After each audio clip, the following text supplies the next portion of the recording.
Hi guys, something very interesting about British politicians, but also Bank of England governors, is that they will say Brexit has been a success or that there have been some issues that can easily be resolved, speaking in the United Kingdom, but when they're abroad, they tend to be a bit more honest about Britain's exit from the European Union. Case in point, Andrew Bailey, the current governor of Britain's central bank.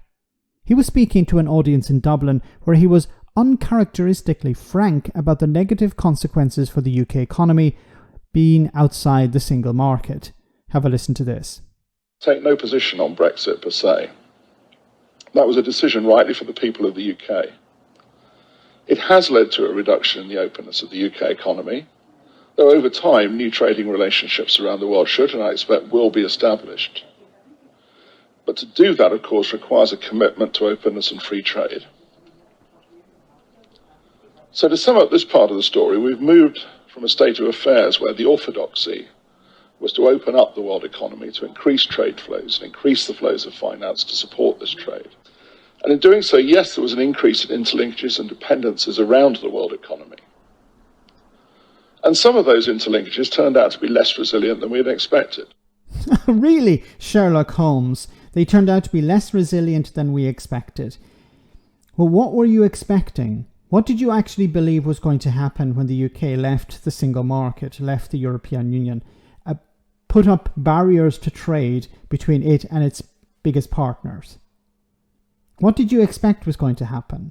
Did you think everything was going to be hunky-dory? Did you honestly believe, like some Brexiteers did, that, well, we can just replace the trade we do with Germany, France, Italy, Spain with, for example, Mexico or Australia or Japan? Like anyone who has even a rudimentary understanding of trade understands that most countries do most of their trade with their neighbours.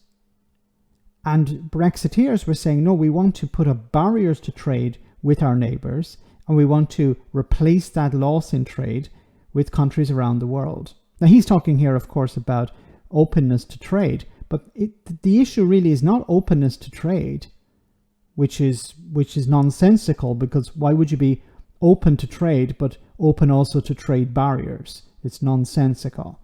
But that seems to be the Brexiteer position.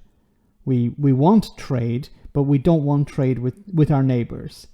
It doesn't make any sense to me. Maybe it makes sense to Andrew Bailey. But he did here criticise Brexit, finally, it seems. So if the Bank of England, who is a Brexiteer, I believe, is criticising Brexit, then the penny has finally dropped. Now, he seems to be a bit of an outlier within the Bank of England, because it seems many of the economists who are on the panels, the Bank of England committees, understand Brexit was a mistake, understand the damage it's doing. But he seems to be a bit late to the game. Let me know in the comment section, guys, what you think. As always, your comments are greatly appreciated. Thanks a lot.